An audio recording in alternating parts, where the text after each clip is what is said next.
Les idées qui nous semblent folles, parce que demain, elles pourraient bien devenir la norme. Et c'est ça dont vous voulez parler. J'ai un petit sonore à montrer, je vous laisse le lancer. On le lance tout de suite. Lancez-le. On va commenter ensuite. Écoutez, on va commenter après, mais accrochez-vous. Pardon.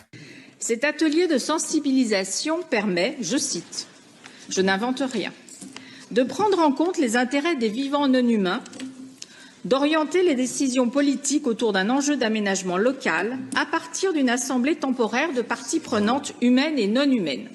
Les membres de cette association chargée de la formation interpellent.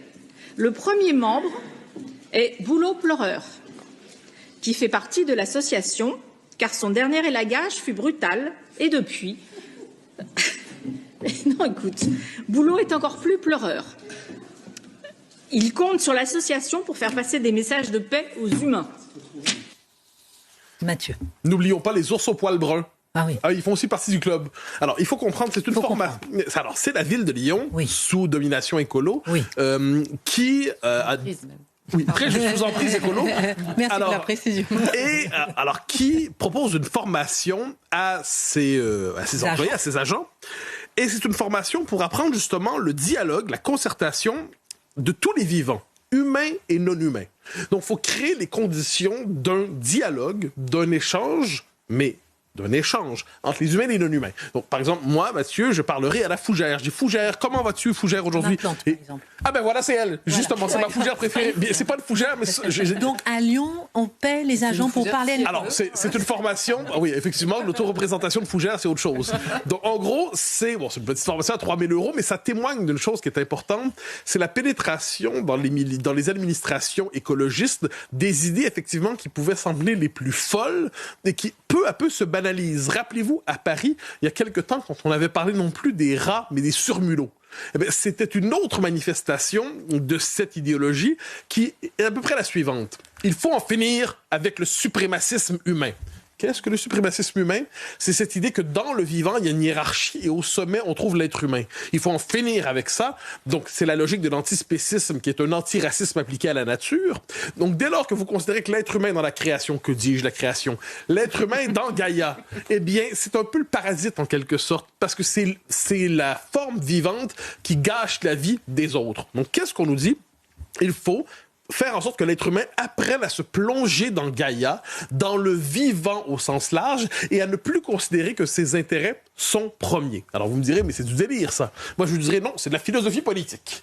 Il y a un livre très important ces dernières années dans le monde anglo-saxon, mais qui commence à percer dans le milieu écolo européen, c'est Zoopolis. Zoopolis, c'est l'idée de repenser, c'est de Will Kymlicka, notamment il y a un autre auteur, c'est l'idée de repenser la cité, la communauté politique à la lumière du droit des animaux.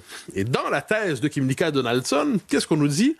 Il faut faire en sorte que les droits de l'être humain ne soient plus des droits qui véritablement priment sur les autres, ou pas trop. Donc dans cette logique, on nous dira, il faut distinguer 3 types d'animaux. Il y a les animaux domestiques, qui doivent avoir les mêmes droits que tout le monde. Il faut même s'assurer qu'ils puissent voter. Non, les animaux domestiques qui peuvent voter? Alors, il y aura moyen de les faire d'organiser leur vote, mais il faut trouver le moyen de les faire voter en organisant politiquement les intérêts démocratiques des animaux domestiques. Et il faut leur appliquer le droit des citoyens ordinaires. Il y a les animaux liminaires, donc les animaux qui tournent autour de nous sans vivre avec nous, les rongeurs, les pigeons et ainsi de suite, les rats, les hamsters, les écureuils, faites la liste. Et là, pour eux, il faut appliquer, et là, c'est pas moi qui le dis, j'utiliserai jamais ce terme-là, il faut appliquer le droit, globalement, des étrangers.